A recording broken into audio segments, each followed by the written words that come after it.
afternoon and welcome to today's session. Thank you very much, everybody, for taking the time to join us.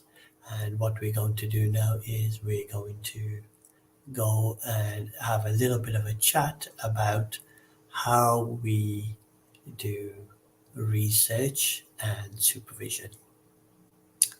Thank you very much. And as you can see, Laura has kindly noted, please feel free to post any comments that you would like to. Now, welcome to today's session. Appreciate you taking the time and you have shown interest. The aims of the session are essentially to have a look at how we conduct research and how we supervise research for students right across the board, starting with undergraduate, postgraduate, master's students, and also to give some insights into how we would write research papers. As you will be familiar, the supervision process with students can be quite resource consuming and resource hungry. And what we've done is we've designed a system, the Cambridge Research Training Tool, which looks at how we can get students to self-learn and to self-learn in a structured manner that allows them to do quality research, largely self-directed, and in order to make sure that they are able to reach tangible learning outcomes. So let's have a look at the tool that we are going to involve ourselves in. The tool is the Cambridge Research Training Tool, and you should be able to see that on your screens now. It's a very simple interface where we log into the tool. It's a web-based tool. And remember what we're trying to do. We're trying to, I'll just skip a few steps and we'll get straight to the research itself. So what we're trying to achieve today is we're trying to find a method, a systematic methodology that allows students to be able to conduct their research themselves. Now, if we consider research dissertations as a project, what we've got in front of us is a project flow. And what that project flow does is it breaks up the steps that students complete as they go through the research process. So, for example, the students identify themselves, they generate some ideas. From those ideas, they generate titles. We'll talk about a thesis statement when we get into the demonstration itself. They conduct some kind of a literature review. And the purposes of that literature review is to be able to identify whether the area that they want to look at does in fact exhibit gaps in the literature. Once they identify these gaps in the literature, we will generate some research questions that fall from those gaps in the literature, conduct some research findings, generate some conclusions, and look at any contributions that have been made as a result of the process. Now, what you see before you may or may not be your way of conducting research. I think it captures pretty much 80 to 90% of the processes that we go through, but this is a tailorable system, and it can be tailored towards how you want to supervise your students, the order in which you want things to be done, and the way in which you might want certain analysis to be done. Now, the idea is that students log on to the software and they simply go through the process. They go through the process by clicking on each of the icons one at a time and populating the icons with the information that it's requesting. Once that information is entered,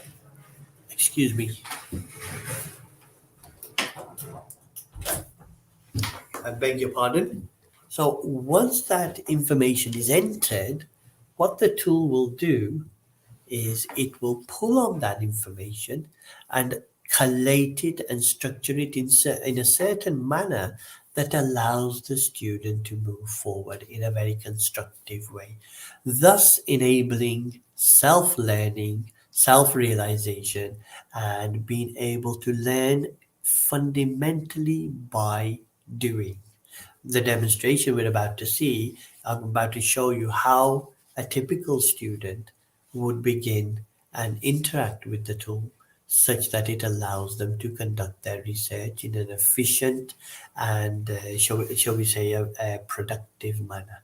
So what we're looking at is a particular project flow. This project flow you're looking at right now happens to be similar to a project flow that I have for a student of mine who's on a master's degree in air transport management, and he's conducting his research as we will see in just a moment. So just to summarize, what we're looking at there is a process. Each of the boxes constitute little bits of software or apps. The apps we will go through in a chronological manner, moving through the process. And as the student moves through the process, the apps will draw on information from the previous apps that have been inserted by the student, and thus come towards facilitating the student's research writing. Now, enough said about that. I'll just one word of caution is that sometimes if we delay our interaction with the software for security reasons, it sometimes kicks us out and we'll just log back in again. Okay, so we've got our project flow in front of us. We'll go through the flow and you'll see how the student begins to build his research. Now, in the interest of time and efficiency, I've pre-populated some areas, but you'll get an idea of how the system works. So let's take this as a typical project flow. Let's just go through the apps, giving it whatever it requires, and then let's see where we come out in the end. So we begin by identifying ourselves as a candidate. So we click on the candidate app, which is the first one. It may have kicked us out. Let us see. No, it has not. And if I click on the blue menu at the side, candidate information, here is a student and he's entered his details. This is Aftab Gulshan. He's a student based out in Oman. His study details, he's entered here. He's doing an MSc Air Transport Management in the Faculty of Business and Management here at Montreal University, but with links to Oman. Some of his academic supervisors are mentioned and some of the collaborative organizations that he's working with. So here, he simply just posted who he is and a picture of himself should he wish to. So that app is pretty much complete. Now, whenever we complete an app to return to the project flow, we simply click on this icon here. Now, our friend Aftab was initially unsure what he wanted to do. So we begin by helping the student to generate some ideas. And the way the student does this is through a series of statements, fact-finding statements, which are his first step towards his research. Typically, a student may come to us with a whole range of different ideas. So what we do is we tease out from the students what I like to call I wonder statements. Tell me a couple of things that you wonder about. Okay. Now, these are captured in this fact-finding app.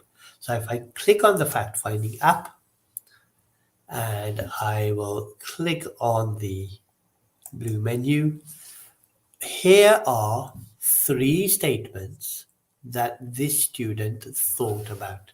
I wonder statements. The first statement, I wonder if government aid impacts employment prospects in Oman. Okay.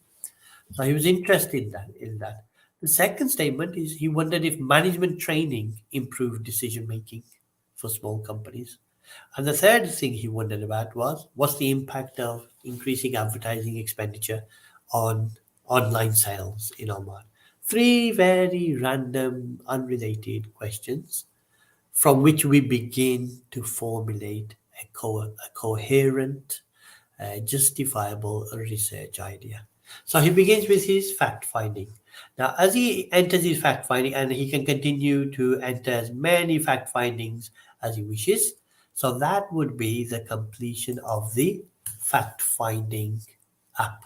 So we're standing now with a student who's got 3 or 4 different ideas that he thinks might be potential research ideas. So now we have to take those ideas. Of course, he can't look at all of these research ideas, and we have to distill them into one coherent research title. So that's our next step. When we click on the thesis title, we begin our process of distilling those ideas into a thesis title. So I won't give you all the details, but in the time that we have, I'll give you the essence of how we work.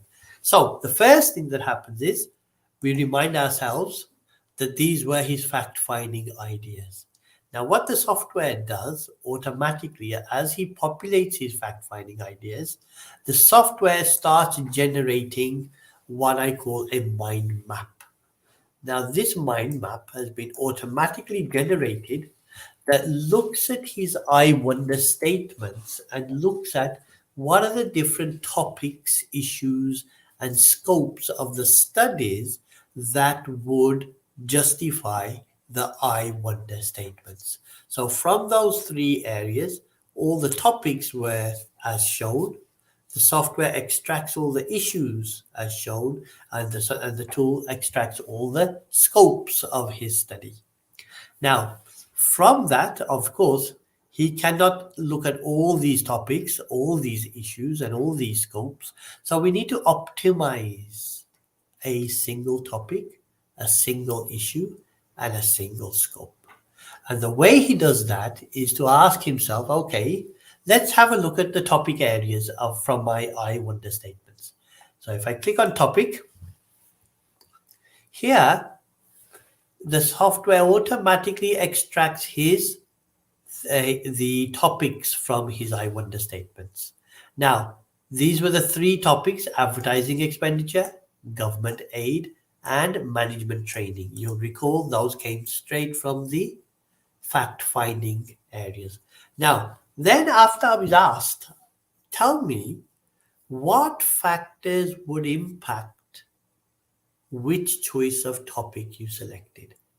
And he tells me, he says, well, my promotion prospects, whether I can get the data. I'm also interested, I want to do a topic that my supervisor is interested in as well. He's received some funding from his organization, so that's a factor. And so he defines now what variables will impact his choice of topic. Then I invite him to rate each of the topics by order of the variables that will define whether he selects them. Now, how does he do this? Well, he just clicks on each of the boxes and a drop-down menu is created.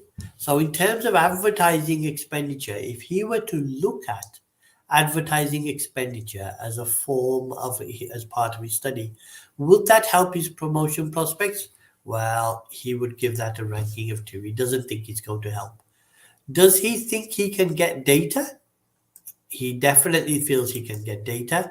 Is his supervisor interested in looking at any topic or any research title related to advertising expenditure? Well, it would appear that he thinks that should have a rating of 1. His, again, relevance and funding sponsors, again, are all ranked through a very simple process of drop-down menus. Is it a novel idea? He thinks kind of, and he saves it. Now, he does that for all his 3 topics, and he closes. And it seems that the optimal topic area so far is to look at government aid. Now, from his fact-finding, the software automatically extracted his issues. Now, of all the issues that he had, he felt that, once again, the online sales issue, there is data available and there is consulting opportunities, and he thinks there's promotion prospects. But he decides then to give the rankings as seen. For decision-making quality, he thinks actually there might not be much by way of promotion.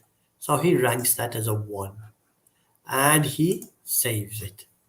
Now, he's systematically been required to think of the variables that impact your choice of topic, issue, and scope. And the reason why this is done is to engage the student or the researcher early on in thinking about things that are relevant, that are novel, and that will help their career prospects in the future. Now, it appears that the most important issue seems to be that of online sales because he thinks the data is available, consulting opportunities are there, and promotion prospects are there. Great. So that completes that issues, and he's done the same for scopes. As you increase the I wonder statements, the software pulls out your topics, issues, and scopes, and depending on how the syntax has been used, and it articulates them in a manner that we can present here. Now, we can only do one topic, issue, and scope as part of the research title. So let's now go to selection. Now, the software looks at all the different topics, issues, and scopes, and it tells you that the optimal combination that is both optimized through the algorithm in terms of ranking and also crucially is linguistically of coherence. Okay, because if we randomly mix the topics, issues, and scopes, we may not be left with a coherent statement. So now we apply an algorithm that will not only optimize his choice of topic, issue, and scope, but it will also optimize the linguistical nature, the coherence of what the student wishes to look at. So the software has automatically highlighted the second one. We can override it if we wish, but we'll go with that. Remember the purpose of what we are doing. We've gone from a random set of ideas. We're trying to get to a thesis title. So he randomly gave us our I wonder statements. He developed the basis on which he would make selections. The software algorithm has optimized. We now update and we wait for the blink, which is right there. And now we click on the thesis title. So it seems that government aid, employment prospects, and scope variable of Omani SMEs. So we click now on thesis title, and the software automatically generates for us a potential thesis title. So you see, we have taken and distilled the range of fact-finding ideas that the student or the researcher has and systematically developed them into a thesis title. Now, this is the offering of the default for the software. However, we can now refine this further. Let us say that we don't want to do a case study. You see how topic, issue, and scope have been inserted, but look at this. If we click on edit and we take the first option, which we are looking at, it says the case study of, well, topic is there, issue is there, and scope is there as a result of the optimization conducted earlier. But now we can have some fun. Let's say we don't want to do a case study. Through a very simple technique of drop-down menus, we can very easily change the nature of the study. And importantly, the student can do this themselves. So let's change that to, let's say A, and let's change a case study. So you see, we've gone through all the different hundreds of articles to see the type and nature of studies done.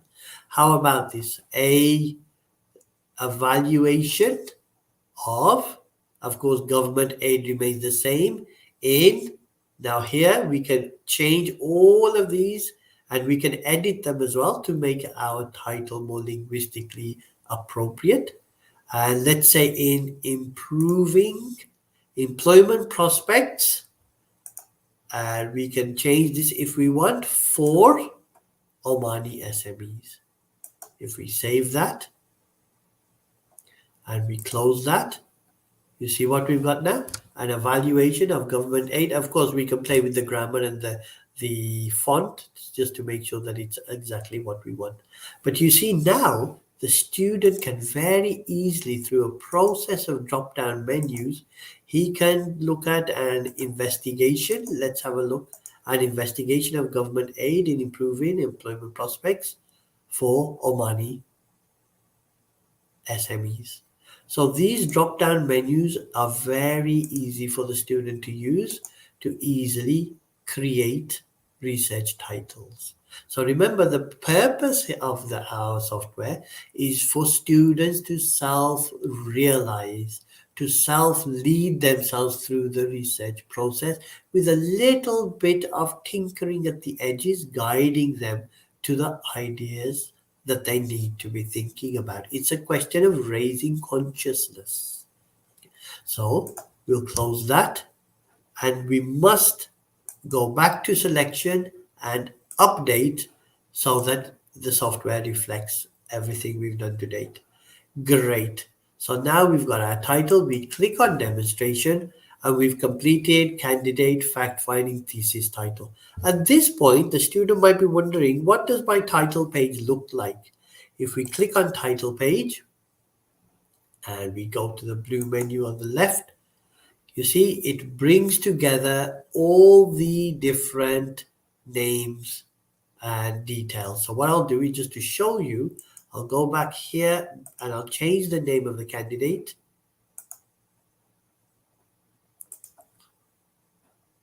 We'll change that to Mr.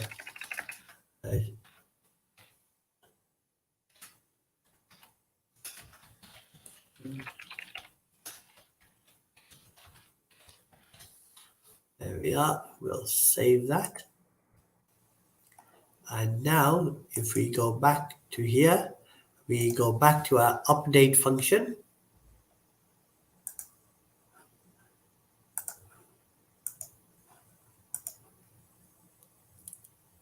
Great. And if we go back to our title page now, it might take a few seconds to update. It seems to have updated. So there we are. So everything now is pulled from all the different aspects of the information. As I said to you in the introduction, as the student continues the research, and we will continue it to the next stage, the student continues their research, it draws on the information that the student is doing, the ideas the student is having, to be able to articulate them in a more constructive and structured manner. Okay, great. So we go back to our demonstration. And now that we are at title page, let's go for the thesis statement. Now, many students and many researchers for that matter, even academics, sometimes forget the importance of the thesis statement. Now, it need not be in this project flow because the project flow itself is completely tailorable. I've not talked you through that process because it's irrelevant, but it can be very easily tailored and we can add many things there should we wish to. But for the sake of the demonstration, I've tried to keep it as lean as possible. But I thought the thesis statement is something that is worthy of mention. Now, the thesis statement really talks about what the student will be doing and how the student will be doing it, but it does it in a very particular manner. So if I click on thesis statement, okay, when I click on thesis statement, we've got thesis statement here, general aims and general objectives, okay, general aims and general objectives.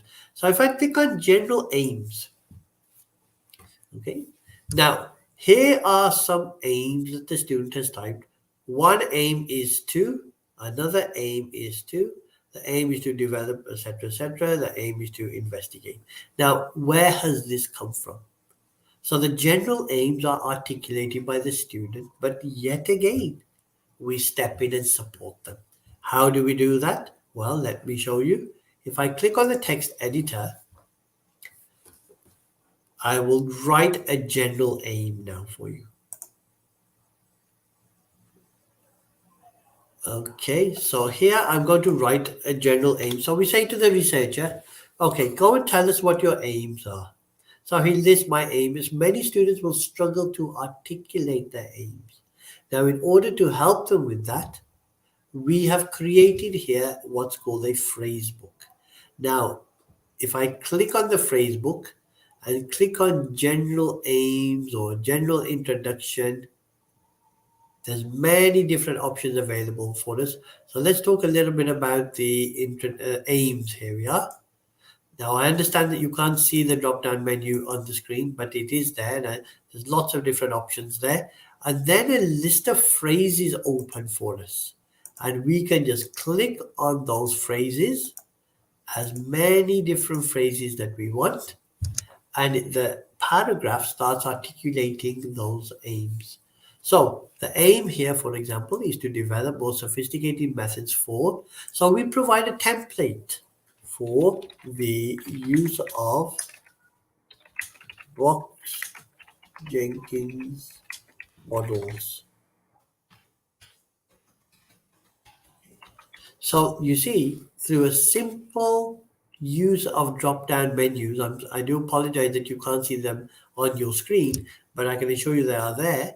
This allows the student to very simply, through dropping down and clicking, to simply write lots of statements that are general statements, correctly articulated, but then required to be finished relevant to the study the student is doing.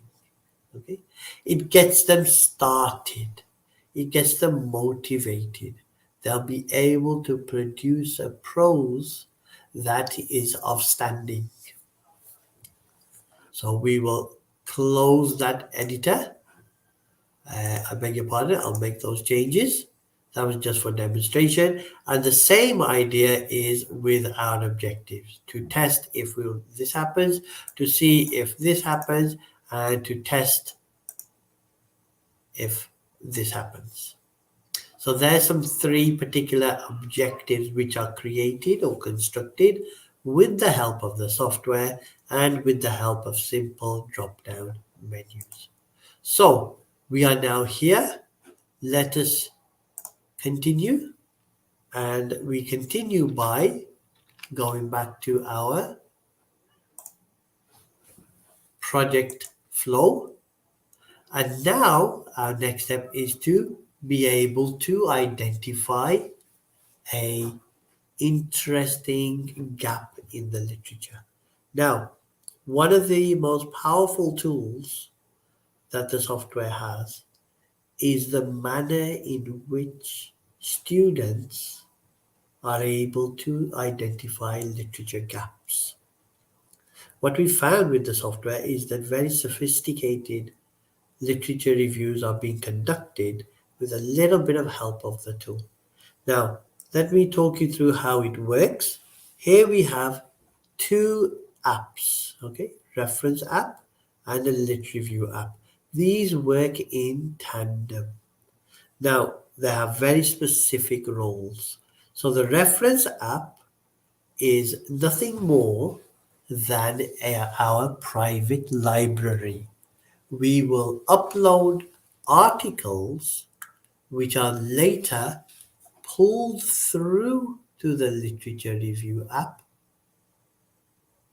and this is where the review takes place. So here is our private library, our reference app.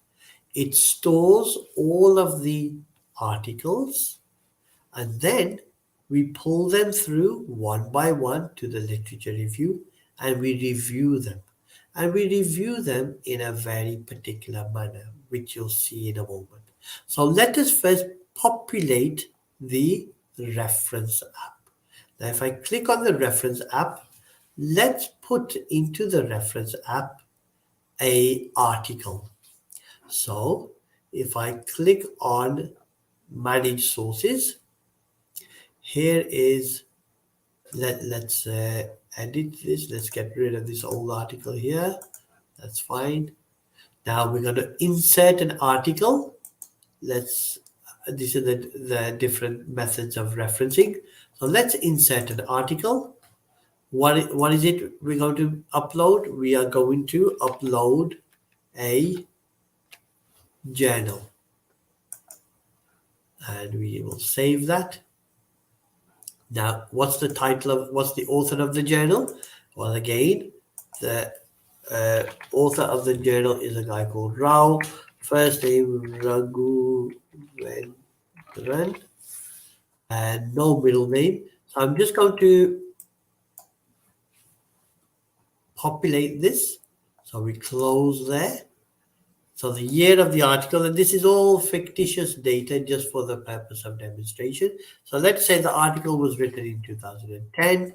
The title is a rose.com by another name, and it appeared in the Journal of Finance, and it appeared in volume 12, issue 4, pages 12 to 24. I'm going to change the title to something like leadership. How about that? Leadership at the top, something like that. So I will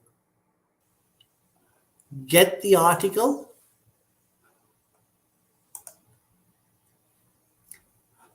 and it can be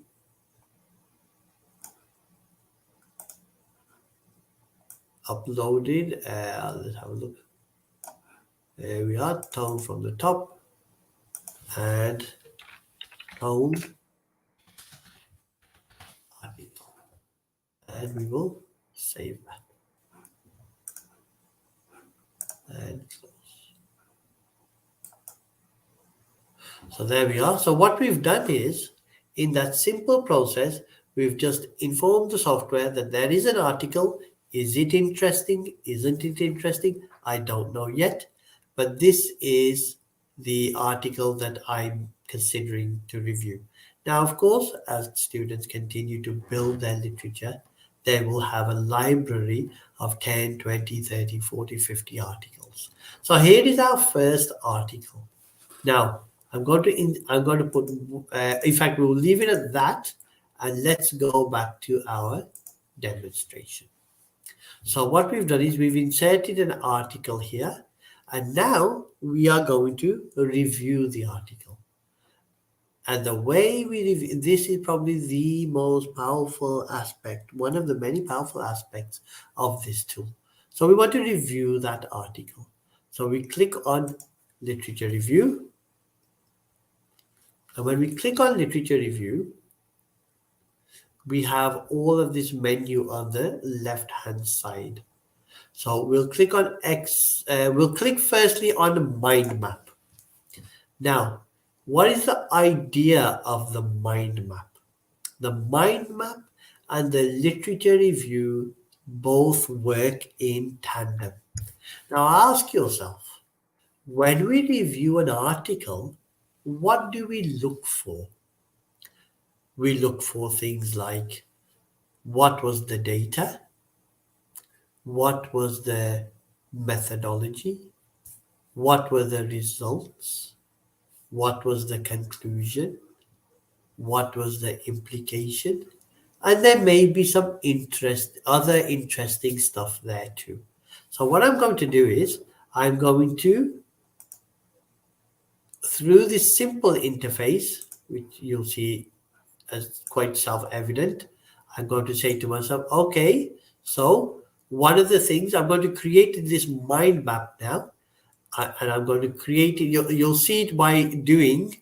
I'm going to say that, okay, one of the things I'm interested in is the data used. Okay, data used. There's one thing that is interesting. Now, what else is interesting? So we create this mind map in a very simple manner. So the other thing that might be interesting is the method, methodology. There you go. That's a methodology. Okay. Now, what else might be interesting? Well, let's say we'll just save that. So the student is now being forced to think what is interesting when you review an article. Results. Okay. The result would be interesting. Now, what else might be interesting is also the nature of the study. That is to say, was this study a quantitative study or was it a qualitative study? So we'll write here study type. Okay. There you go, and we will save that. Now I'll include one more. We call these nodes. We'll include one more node, and we will call that something like, well, what else might be interesting in an article? Something like conclusions, perhaps.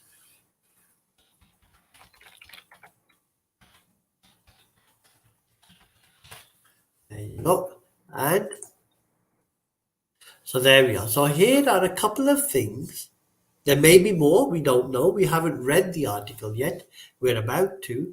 But here are a couple of things that might be interesting from the perspective of reviewing an article. So this is where we start, and we will build this up further. But let's just start with a very simple idea. So now let's look at our article. So we go to our excerpt collections. We want to bring the article. So let's bring the article. Here's the article here.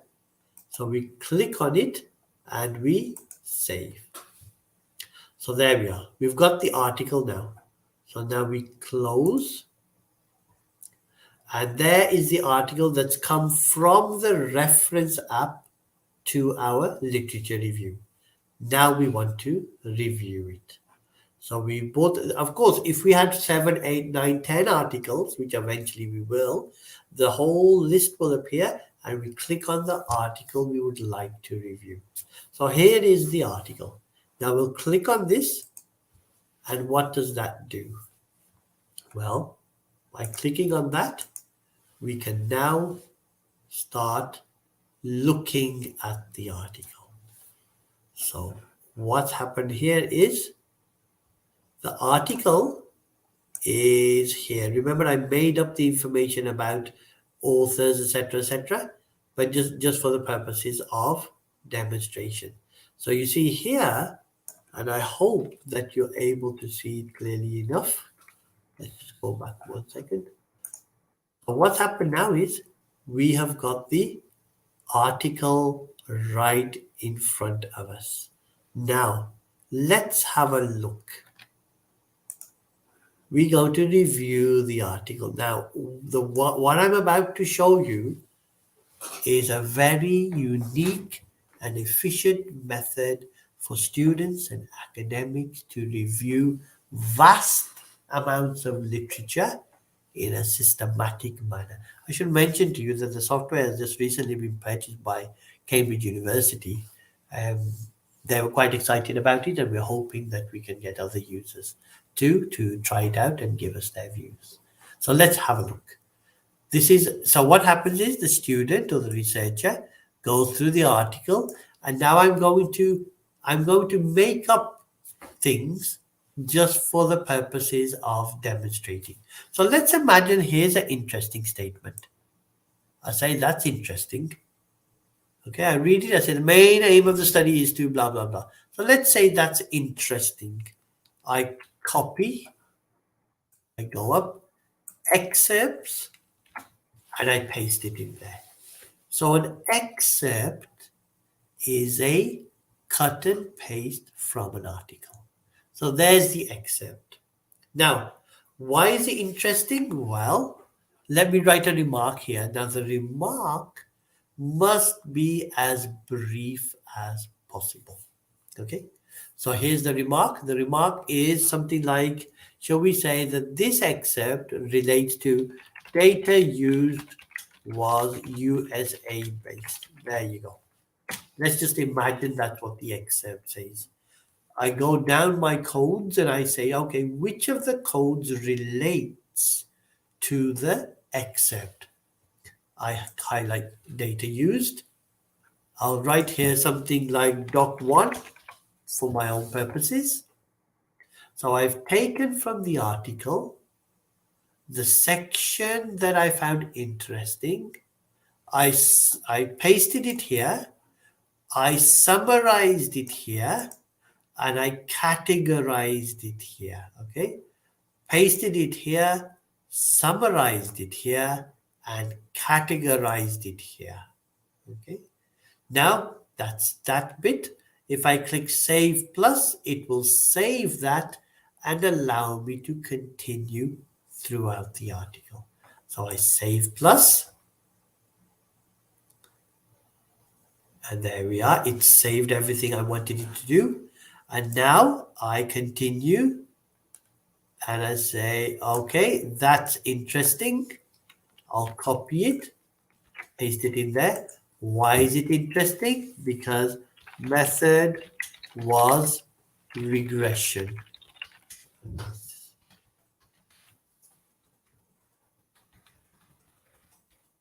There you go. That's the method that was used. Of course, I don't know whether that was used in the study, but it is for the purpose of demonstration.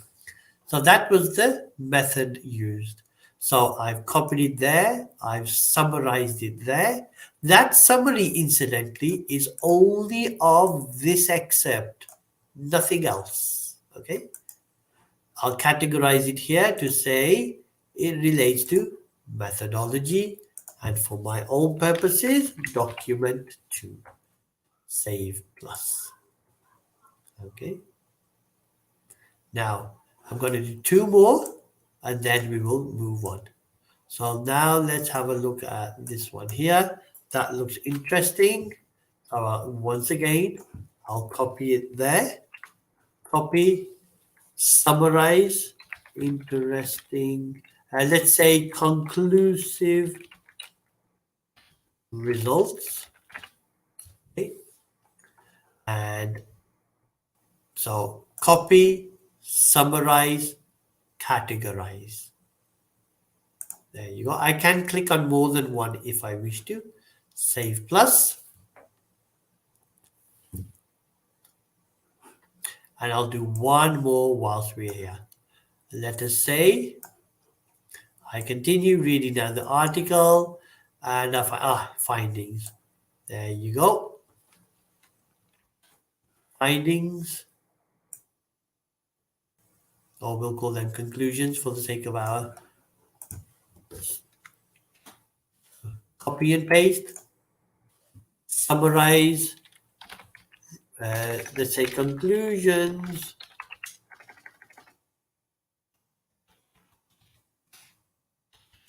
Is that no impact of, let's say, of course you would have to read you would read this here and put as brief a remark here as is possible. So paste, copy, paste, summarize, and we categorize it under conclusion. Now we will save that. Okay, and we're back here, and here we can save and quit. So there we are. We save and we quit. Now, what have we got in front of us? We have got all the excerpts that were taken and our remarks related to each of the excerpts.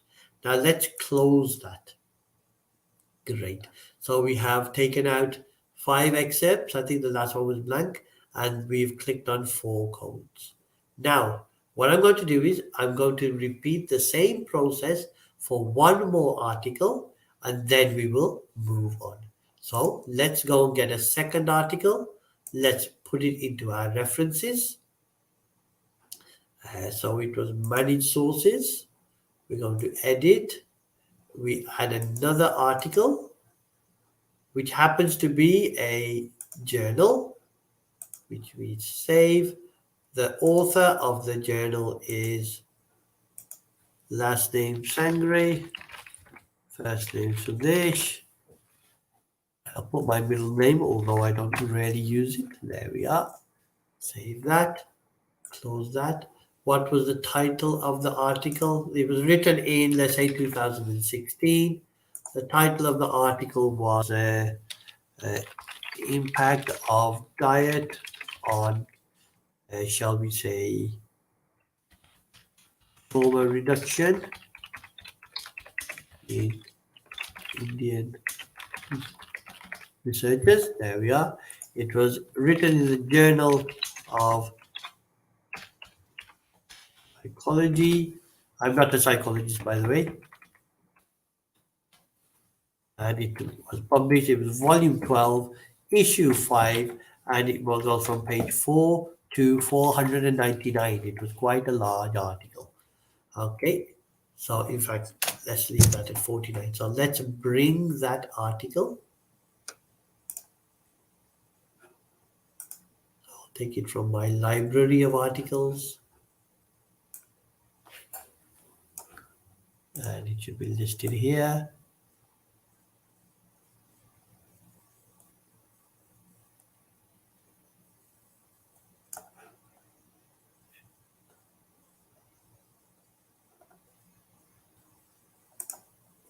There we are. We'll just use this. And we'll give it a file name. Trauma, and we will.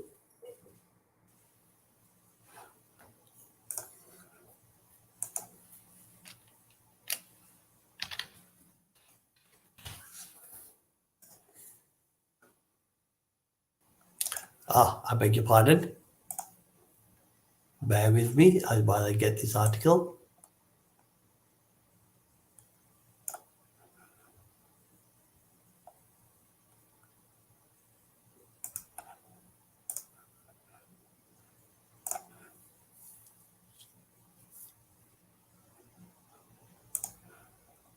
Whoops, that easy. So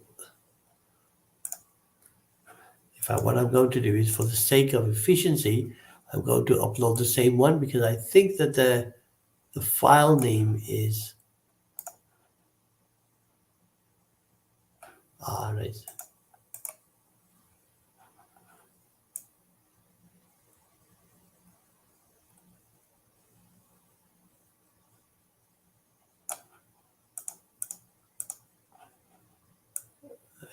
Let's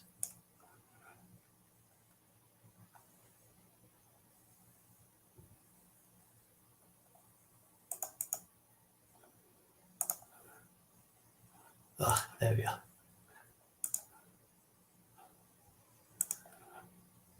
Okay, great. So there we are. So there's the second article, which I've just uploaded. So just to mention to you, with the article uploads, when you upload a journal article, it does require that the syntax is in a specific way. There's more instructions on that on the help files. So here's our second article. Now again, we will simply bring it in to our literature review. And if we look at our excerpt collections, this was the first article we reviewed. Let us bring our second article in, which was this one here. We click on it and we save it, and that brings the article. So you see, that's the article we've just uploaded. So now let's conduct a review once again. And again, in the interest of keeping things brief, I'm just going to throw things in there.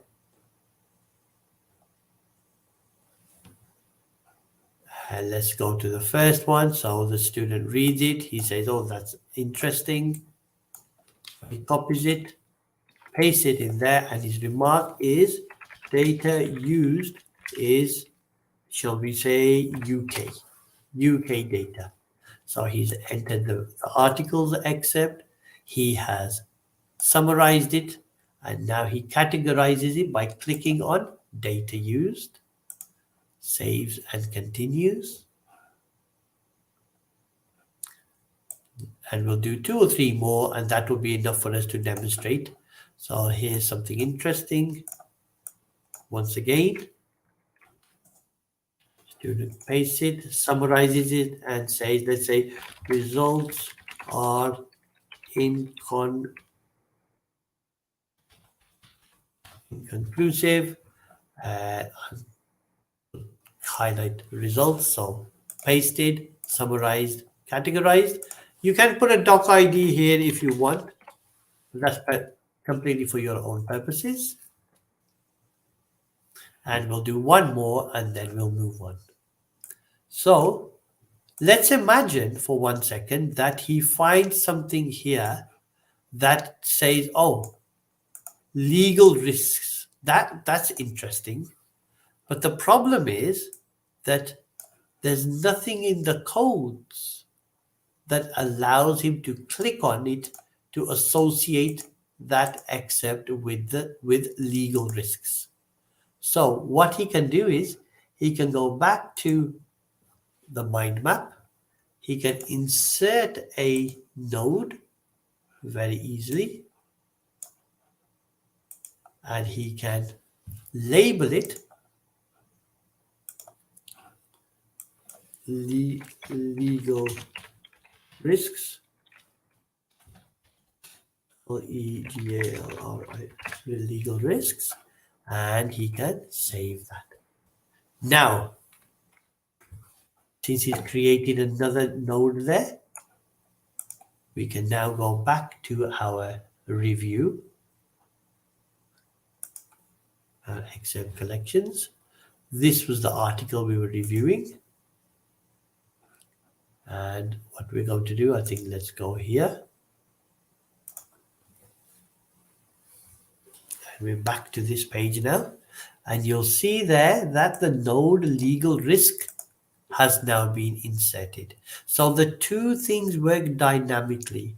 The review of the literature is conducted. We put the main things you would find in an article: data, method, results, conclusion. These kind of things are always of interest to researchers. And there could be other stuff at the periphery that is also could also form a basis of a gap.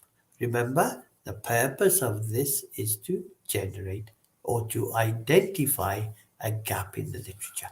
So now we go back to, here we are. So we had some stuff here on, let's say we had a bit there on legal stuff, which I'll just copy just randomly here. So I'll put that there. Summary is legal case is important. And I can now click on legal risk. I can give it a doc ID.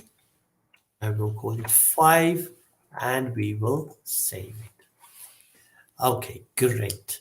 Now, we continue through that process, which is a completely dynamic process. And as the process is done, you see the software is not writing stuff for the students. Rather, it is engaging and encouraging the researchers to actively engage with the literature. Now, what encourages them to do that? It's systematic. And look what's being created in the background. As the student continues to do that, automatically the software is generating both conceptual and literature maps. For example, the conceptual map shows us so far that these are the different concepts that have been extracted. And this will build as the body of literature builds. As the mind map builds, the concepts build, and the conceptual map automatically builds.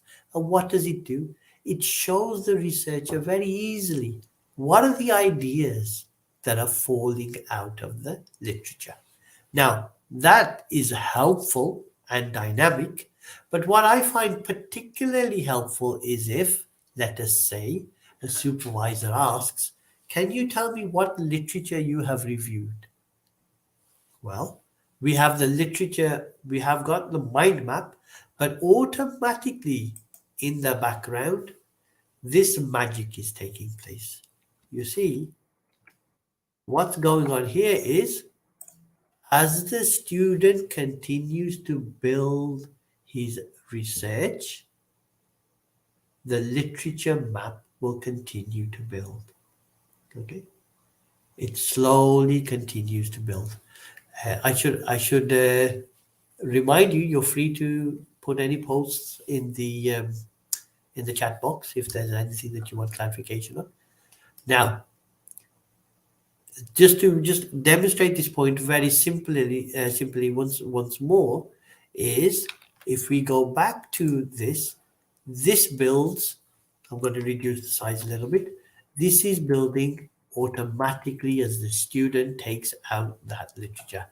You see, the let's take another example. Let's say, for example, go to Excel collections. Let's go back to this article here. And let's say, just for the purpose of demonstration, let's say that the student realizes that actually, you know something, as I look at this, there's something that talks about the implications of the conclusions. So and it says that they are relevant. So we go back to the mind map just for the purpose of demonstrations. So on the conclusions, I'm going to add another node. Okay. Now the node talks about the implications of the conclusions. So I'll talk about implications. And same here. And I will save that. And so now, implications. Now what I can do is I can go back to my Excel collections. Let's say there's something in this article that I think is relevant. So you see implications has come there. I come down here. Let's say this part of the article happens to be relevant. So that's the article, except my summary is implications are minimal, depending on what the excerpt says. And I click on implications here, and I'll give it a doc ID of 6. Now I save that. And now if I look at my literature map, you see, slowly the map begins to develop. And it says that in the article by Sangre SR 2016, there was mention of implications relating to the conclusions of the article. So now we get a very prosaic demonstration, a very prosaic illustration, seeing the work build as the student continues to engage. What I found is students are very eager to see this literature map develop, and it encourages them to read. It encourages them to read because they like to see the lit map, conceptual map, and mind map all interchangeably developing. Now, as we go from that, I think by the way, I've shown you probably less than 1% of the capability of the tool. Nevertheless, let us continue. So now let's go back to this literature review. Now remember, oops, I beg your pardon, it does sometimes kick you out for security purposes. So what I'll do is I'll close. Let's see if I can log back in again. Okay, click on that. Okay, and we should be, there we are, we're back where we were. Now, let's go back to the literature review. Let's remind ourselves, what was the purpose of the literature review? The purpose of the literature review was to identify a gap. We haven't done that yet. Okay, we haven't done that yet. All we've done is extracted the excerpts from the literature, summarized the excerpts that we think are of interest, and categorized those excerpts. So now let's think about any gaps that may be there.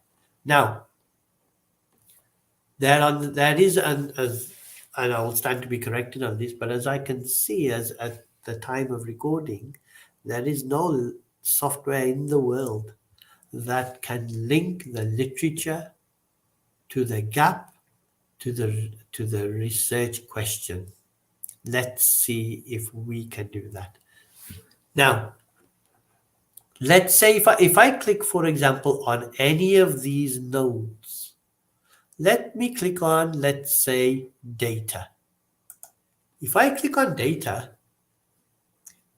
you see on the right hand side all of the extracts that related to data. And we only, of course, have 2 articles here at the moment, but all of the extracts that related to data are now shown. Not only are the excerpts shown, but the remarks are shown. Okay. Now, you see, life has just become very easy because what we do now is we say, okay, these are the excerpts. Let's ask ourselves, is there any gap? Well, for that, we click on the gap analysis. Click on gap, and this asks us, what do you want to define as a gap? Okay. Now, the standard method is the PICOS method, P-I-C-O-S. Population, intervention, comparison, outcome, settings. Okay. Now, for the sake of brevity, what I'm going to do is I'm going to edit this. And what I'm going to do is I'm going to say that there could be a gap in terms of data used. Okay. There could be a gap in terms of data used. And the reason why that could be a gap is because not previously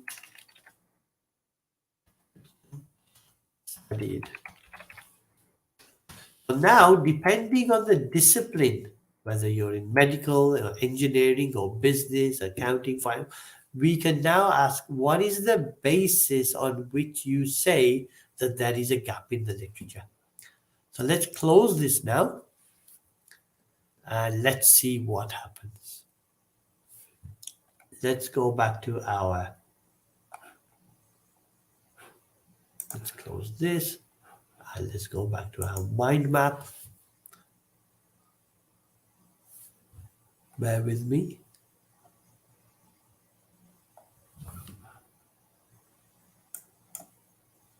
Okay, so we close that and we go back to our mind map. Okay, very good. So now we click on data used and look what we've got down here. What it's saying to us is look at your gap analysis. Look at the 2 excerpts above. Okay? And ask yourself, in these excerpts, and I would actually advise you to not even look at the excerpts, just look at the remarks. Do you see a gap of any kind? Well, it seems that there's a gap in that US data was used by this study and UK data was used by this study. So I'm going to say current status.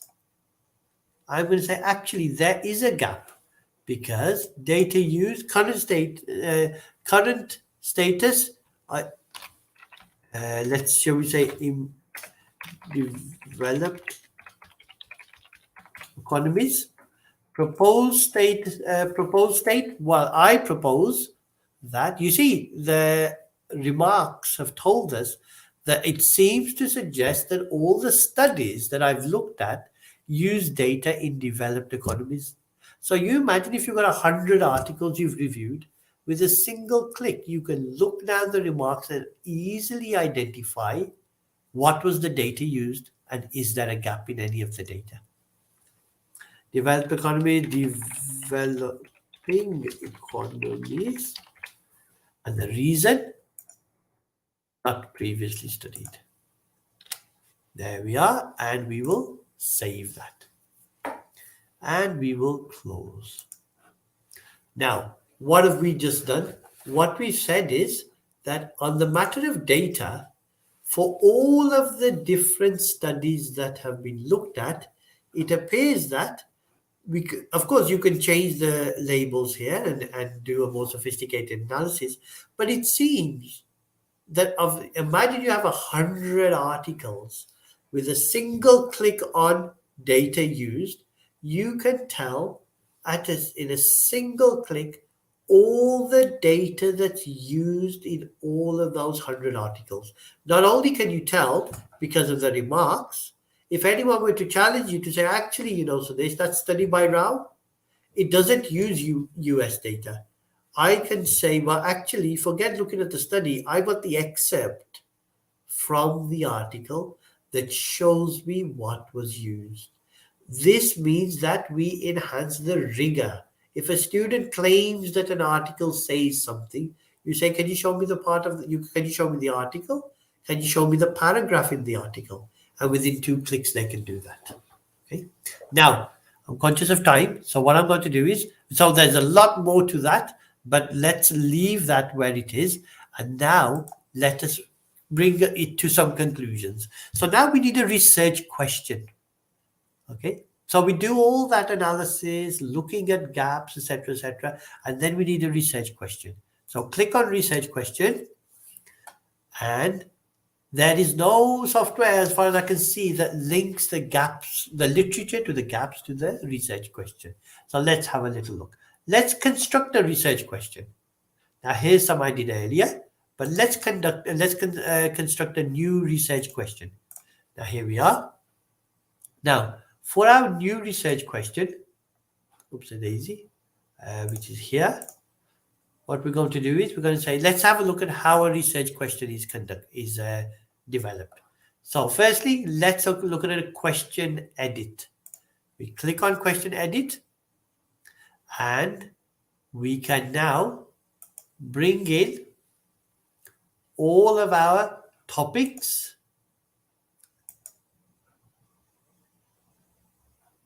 These were all the topics that we had. We'll select this one. We can select a modifier. What kind of a study do you want to do? I want to look at whether data used, shall we say, increases. You see, the software algorithm detects that your research question has got the word increase in it. Okay. And you can then select from these modifiers here. What I'm going to do is I'm going to take you to something I've already done. So let's go back to a research question that I've already done. So here's a research question that I constructed earlier, just to give you an idea. So the research question was, let's just go and edit this. So the research question was, are positively correlated advertising budgets impacted in terms of TV spending? Now, you remember back in the thesis statement, we wrote that we will test this, we will test that, and we will test the other. The first thing the software says is, This research question, which of your general objectives that you wrote 6 months ago does this research question address? Okay. Now that's a way of checking to make sure that the student does in fact do the analysis that they claimed they were going to do 6 months ago. All research questions must be tagged to, must be associated with at least one general objective. So this is our general objective, and so now we've tagged it to the research question. So this general objective is dealt by this research question. And not only that, the software detects from your language which test you should do. So you see, there's no software we're aware of that will concatenate and look at the articulation of your question and tell you which test to apply. You see, most students will use Excel or Minitab. They'll throw junk in and it will generate junk and throw it out again. But with my tool, when you articulate the question, it will tell you which test will allow you to conduct that research question. And incidentally, in case you're wondering, we also handle very effectively the qualitative studies as well as quantitative studies. Now, is this a good research question? Okay. Well, this question rating will tell us, because what it does is it looks back at your literature review that you did earlier, wherein in some variables you defined gaps and in some variables you didn't define gaps. You remember data defined a gap, right? So you see this question at the moment says that no ranking was assigned because there's very little work that has been done there that would allow us to say that that's a good research question. What we're looking for are gaps, gaps, and gaps. That will increase the rating of the question. Then we get a test selection. The test selection simply has concatenated your statement and told you which test to apply, because it knows that you're doing a positive correlation test. It tells you about it. It goes all the way along to help you with how to construct it. And after that, it will then ask you for your data, which you will then upload to the software and in a form that it requests you, which it will then automatically conduct the study for you. Okay. So it conducts the study for you. And after it conducts the study for you, it will tell you what your findings are. So there's no need to go to SPSS, to go to Excel. Simply upload your data within the software. And don't worry about which test to apply, because the algorithm will see the wording of your research question. For example, if you write, does height correlate with longevity in Indian professors? So the software algorithm will detect the word correlate or regress or have a positive impact. Now it will detect and decipher your articulation and apply the appropriate statistical test. Now, you upload the data, and what does it do? It says, okay, give me your data. I know the test you're trying to apply. Input your data, and once you input your data, I will have a close look at it and tell you what your results are. So here we've applied these different tests for different data, and it gives you your analysis. It generates the analysis. It goes into the software, generates the analysis, and brings out the results. So here, the last questions, research questions 6 and 7, some more work to do. The reason for that is we didn't finish concatenating the research question. But here you'll see we conducted a chi-square test. Why? Because we were testing for independence. Independence tests require a test using the chi-square summary statistic. And it tells you which hypotheses are accepted and which are rejected. It will also give you the actual output if you need to append that in an appendix for your supervisor to be able to test. Now here, research question 2, advertising budget positively correlated with TV spending. Well, that was a correlation test, and it says that it's significant of 5% to reject the null hypothesis. So it's giving you the results, and it's giving you the articulation of the results. You see, there's very few, in fact, I would be interested to know if there's any software that will give you a statistical test articulated in the format like this sentence here. Gender and grades are not independent. You see, we don't need to be statisticians to be able to understand the output, because the articulation is given to us in a format whereby we can comment. Okay. Now, once that is done, it then gives us the opportunity to write on our contribution and any recommendations for our contribution.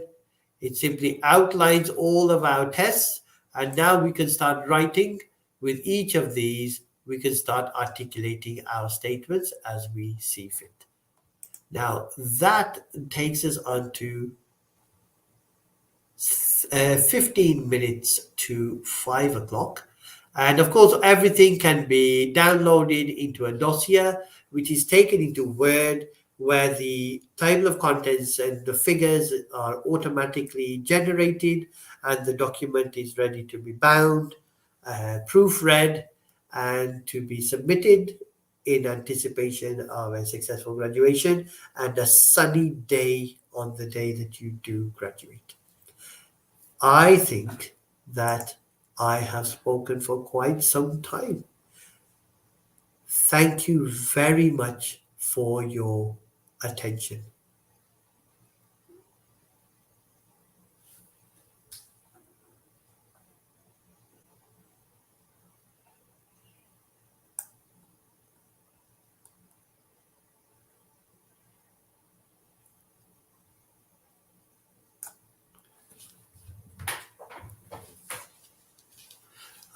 Okay, if I can take some questions now.